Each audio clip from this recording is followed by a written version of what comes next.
আসসালামু আলাইকুম। ওয়ালাইকুম আসসালাম। ভাইয়ের নাম? মোহাম্মদ মুস্তাকিম। মুস্তাকিন। ভাইয়ের একটা দাদা জিজ্ঞেস করতে চাইছিলাম। দাদার নাম যে গাইবেন? না, না দাদার নাম না, মানে এটা প্রশ্ন করাম। প্রশ্নের যদি সঠিক উত্তর দিতে পারুন, হ্যাঁ। তাইলে আপনি নগদ ৩,০০০ টাকা পাইবেন। একটা উত্তর দিলে ৩,০০০ টাকা দিবেন? একটা প্রশ্ন করাম, একটা উত্তর দিলে ৩,০০০ টাকা তাহলে পাইবেন। করুন, প্রশ্ন করুন। করতাম? হ্যাঁ, করুন। আচ্ছা ঠিক আছে। ৩৬ থেকে ৬ বাদ দিলে কত থাকে? ধুর মিয়া, মানে কি পাগলা-টাগলা নাকি? না, না, না। তাইলে এটা একটা প্রশ্ন।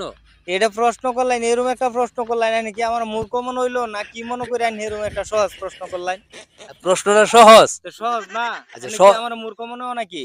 না, না, আপনার তো দেখলে শিক্ষিতই মনে হইতেছে, এইজন্যই তো আপনার প্রশ্নটা করছি। তাইলে আইনে ৩৬ তে ৬ বাদ দিলে এরকম একটা প্রশ্ন করলেন, এইটার উত্তর দিলে ৩,০০০ টাকা দেয়ার ভাই। এই কথাটার উত্তর দিতে পারলে আপনি ৩,০০০ টাকা পাইবেন। দেখি আরো কিছু জিগাইবেন পরে? না, না আর কোনো প্রশ্ন নাই। খালি আপনার প্রশ্ন হইতেছে ৩৬ থেকে ৬ বাদ দিলে কত থাকে? ৩৬ তে ৬ বাদ দিলে হ্যাঁ। ৩০ থাকে।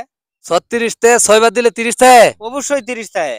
হ্যাঁ? অবশ্যই। আটটু বুঝালেন ভালো কইরা। আমি বুইঝা দেখছি।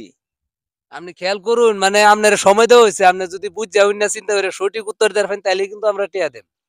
আমি বুইঝা হইনা পরেই কইছি ৩৬ তে ৬ বাদ দিলেই তো। হ্যাঁ। ৩৬ তে 6 বাদ দিলে ৩০ থাকে। ৩০ থাকে? ৩০ থাকে। এই মুস্তাকিন ভাই যে প্রশ্নের উত্তরটা দিছে, প্রশ্নের উত্তরটা ভাই সঠিক হইছে না, বিধায় আপনারা আমরা ৩,০০০ টাকা পুরস্কার দিতে পারলাম না। তবে দর্শক যারা তারার উদ্দেশ্যে কইতেছি, কমেন্ট বক্সে আপনারা আপনার মতামত দিবেন। যদি উত্তর সঠিক হয় তাহলে কিন্তু এই সুবর্ণ সুযোগ আপনারও।